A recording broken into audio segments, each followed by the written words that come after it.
Assalomu alaykum. Men Qasimova Ra'no Ibrahimova bo'laman. Biz bugun fast foodlar haqida gaplashamiz va fast foodlar jigarga qanaqa zarar yetkazadi. Hamma yoqda ommaviy axborot vositalarida, reklamalarda, ko'chalarda, flyerlarda yozib qo'ygan fast food organizm uchun zararlidir. Ha, albatta, ko'p iste'mol qilingan fast foodlar zararli bo'ladi. Mana bugun ertalab o'qigan, Telegramdan kelgan ma'lumot. Shirin gazlangan ichimliklar qanchalik zarar ekan. Bugun ertalabki o'qigan ma'lumotda shu ichimliklar og'izda saraton kasalligini chaqirar ekan.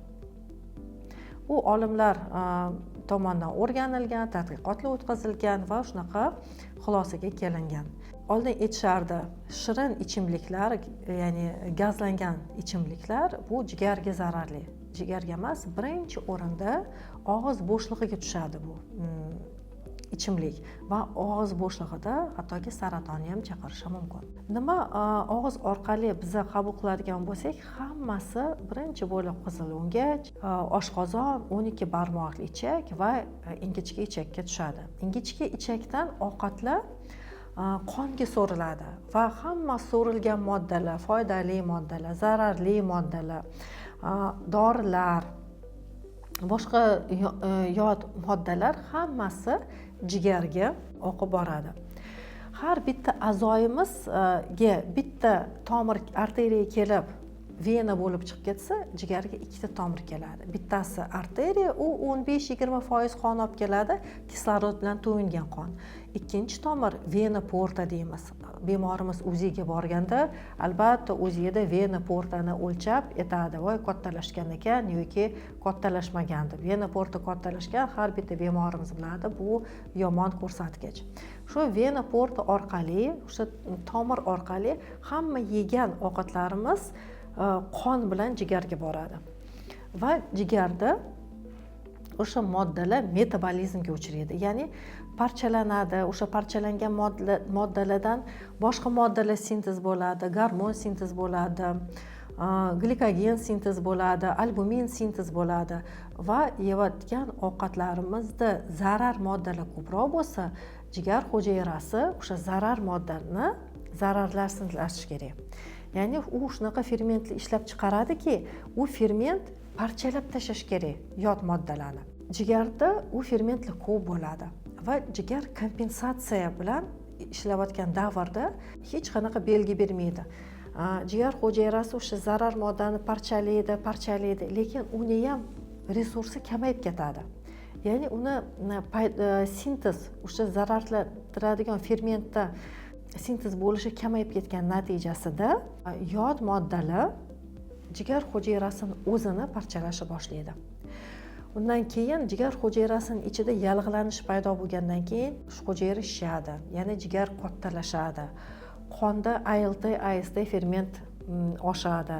Agar u jigar hujayrasini qobig'i yorilib ketadigan bo'lsa, ichidagi safro ham qonga aralashib bemor sarg'aya boshlaydi. Ana o'shandan keyin biz aytamiz, kasallik avjiga olgan, ya'ni toksik gepatit rivojlandi.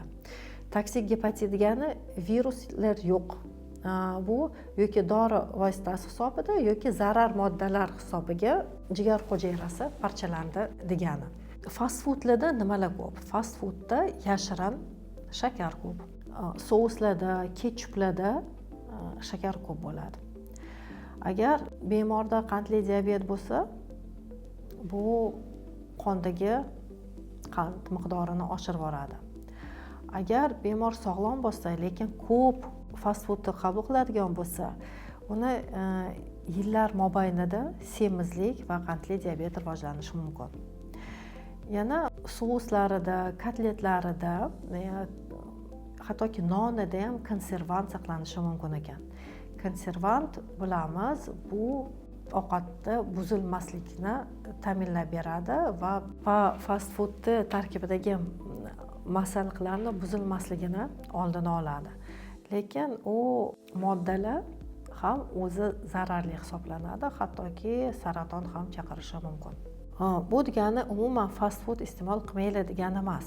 Mumkin, hattoki shu shirin gazlangan ichimliklar ham mumkin, lekin me'yorda bo'lishi kerak.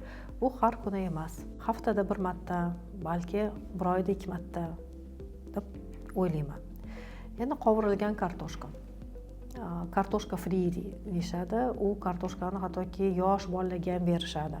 Bir marta yog'da mahsulot qovurmasak, bu yog' ikkinchi marta ishlatishga yaramas ekan.